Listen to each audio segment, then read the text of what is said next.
Hey guys, please don't forget to subscribe. We are building an amazing community here, and I would really, really love to see you part of it. I'm trying so hard to get to 15,000 subscribers before the beginning of the NFL season, and we are so close, and so I would be really, really grateful if we can get there. Thank you so much, and let's get to it. I think they're going to win 11 games, win the division title. I think they are going to be one of 3 teams this year that has a top 10 defense and a top 10 offense.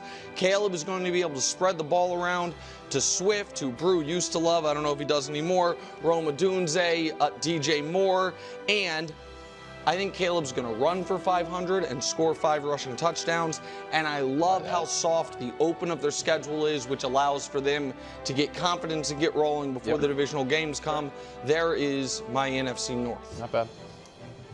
All right, so Nick now has officially said that the Chicago Bears are going to win the division, which is fascinating because he said that the Detroit Lions have a top 3 roster in the NFL. But if they have a top 3 roster in the NFL, how are the Bears going to beat them? Because I mean, are we saying that the Bears have a worse roster, but then they'll be able to be better than them? Because I'm personally trying to make sense of that. I'm trying to figure out what the actual logic is behind that. I think, and I know Greg Jennings has them making the playoffs as well. The Bears in general, but not winning the division. I personally am definitely very high on the Chicago Bears, as you guys know. I do not think they're going to win the division, though. Sorry to say, Chicago Bears fans. I think they're going to be a really, really good to great team. But the truth is that they are going to go through growing pains. And it's not just even Caleb.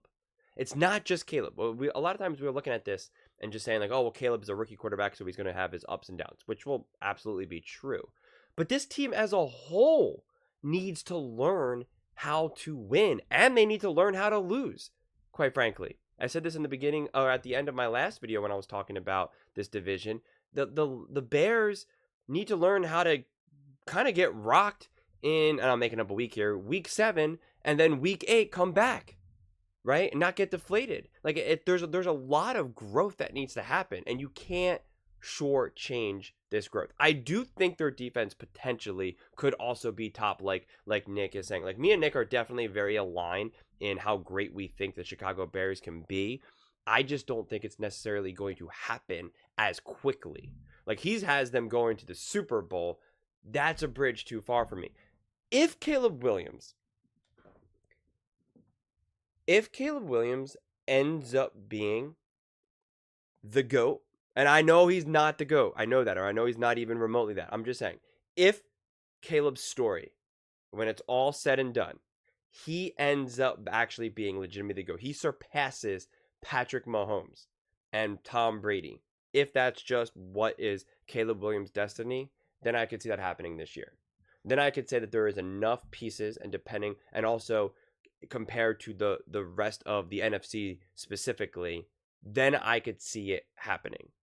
But even if he's just as good as some of the Tom Brady's, right? If his career ends up being just as good as the Tom Brady's, the Patrick Mahomes' of the world, I mean, of them, it's really just 2 of 2 for them, then I'm just not so sure. I think he will have to go through these growing pains, and it won't be enough to carry this team to, say, the Super Bowl. It's not to say that he's not going to be great. It's not to say that he's not going to also be able to ball out this season. But it just becomes a bridge too far. There's just too much development that needs to take place. The only way I see him being able to expedite that or even bypass that is if he truly ends up being the type of player that we have just never seen before. That he is genuinely better than Patrick Mahomes. He is genuinely better than Tom Brady. He just gets it. Because when he says that he doesn't get nervous, I say that's a lie. Like, I've called that out before. Everyone gets nervous. Patrick Mahomes gets nervous. Patrick Mahomes to this day still gets nervous. Everyone gets nervous. Kobe Bryant got nervous. Michael Jordan, LeBron James, all the greats, the greatest athletes in the world get nervous. So I was already kind of concerned about him saying that because I'm like, nah, that's not really honest. I get why you're saying it, but like, you gotta be confident enough to say, yeah, of course I get nervous. because all the greats get nervous. Leonardo DiCaprio, like we can use anything, whether it's sports, acting, like any profession. World-class surgeons, being nervous is a common human response, right? It's just the reality. So when you say that doesn't happen, it's suspicious. It is technically possible, but it would literally be essentially like technically classified as like a brain disorder, because there are certain people that actually do not experience fear. And again, it's like an actual disorder, and it's actually kind of problematic because it can actually be very dangerous for them because they don't have the same ability to experience fear. So like a car could be driving towards them 100 miles per hour and there is no instincts to like jump out of the way. These people will often get burned, they get hurt because they just don't have this fear threshold. And again, I'm not trying to say that he has it or he doesn't, right? I'm not trying to say that. But I'm just saying, like, technically, maybe if that is true for Caleb, where he doesn't truly actually experience fear, that could be technically a superpower.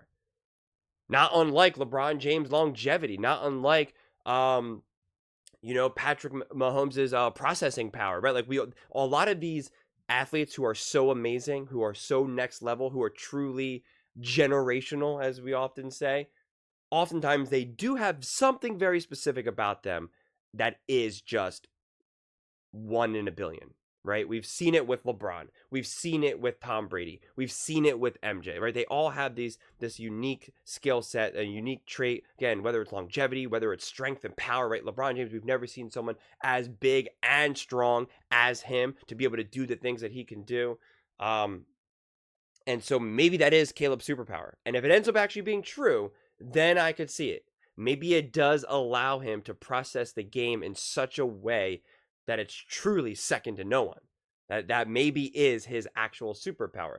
That's the only way I see it. And I'm reaching for that, quite frankly. I'm reaching for it because I don't believe it. It's definitely possible, but it would literally be like one in like, realistically, like 50 million or something. Like it would just be like, just so outrageous. And I don't see that. Considering that I know he's emotional, and I'm not saying that as a bad thing, it's hard for me to imagine that he experiences those other emotions, but then doesn't experience fear. The way how emotions work, they're all very complementary and feed off of one another. So if I just remove depression from you, sadness from you, then you're not going to experience levels of happiness that you normally would.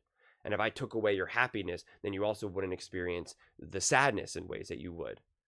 So based off of what I've already seen of Caleb, and so the fact that he's kind of said that, to me, signals that he has a lot more maturing to go. And I think he's very mature. Again, do not take this as me trying to pull down Caleb Williams. I think he's going to be great, and I think he's going to be a top quarterback in the NFL.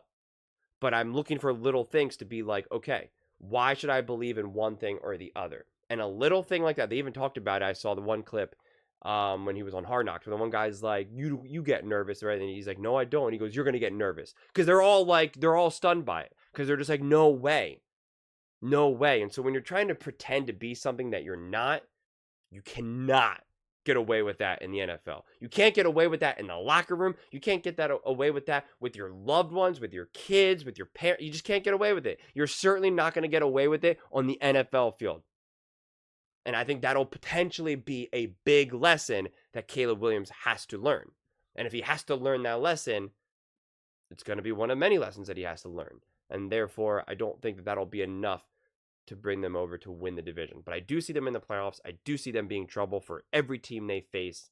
And I'm really excited to see, finally, Caleb Williams in action. I think he's just going, and I've said this a lot now, but it just bears repeating. I think he's going to do things that we are just going to say, oh my God, we have never seen that before, ever.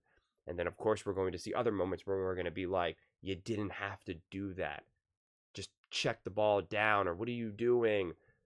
You just took like a 30-yard sack now because you just tried to make something out of nothing. It's okay. You got to just live to see the next, whatever it may be. And that's just going to be part of the process. And that's okay. That's okay. Bears fans shouldn't, every time something like that happens, it shouldn't be a disaster. And that's part of the problem when you start to put the expectations of them winning the division or getting to the Super Bowl. Every mistake that the Bears make as a team or Caleb Williams makes, and then ends up being like a slash across him rather than, well, he's just learning. He's just growing. This is part of the process. And quite frankly, and Nick Wright, we know he's a super fan for Mahomes. If Caleb Williams actually leads the Chicago Bears to the Super Bowl, as he's predicting, he will have had a better season than Patrick Mahomes in the beginning of his career. He will be on a better trajectory than Patrick Mahomes. And Nick is adamant about this, that no one has started their career better than Patrick Mahomes, better than Tom Brady, better than anyone else. So that would already start to take the shine away from Patrick Mahomes. So be careful what you wish for, because you might just take away some shine and some of the legend and mystique away from Patrick Mahomes if Caleb Williams, his actual bona fide rookie year, leads the Chicago Bears to the Super Bowl. But those are just my thoughts. I would absolutely love to hear yours. What do you guys all think? Do you agree with Nick that the Chicago Bears will indeed win the division and make the Super Bowl? Let me know in the comments below. I read every single comment, so whether you agree with me or disagree with me, either way, let's get in some discussions, let's get in some fights, but ultimately, let's just have some fun. And please do consider subscribing. We are building an amazing community here, and I would absolutely love to see you part of it. I want to build something that we all genuinely feel connected to, something that we're really excited to be part of. I think we're well on our way to doing it. And please don't forget to give this video a thumbs up, as it really does help with the visibility and the algorithm. Thank you so much, and see you next time.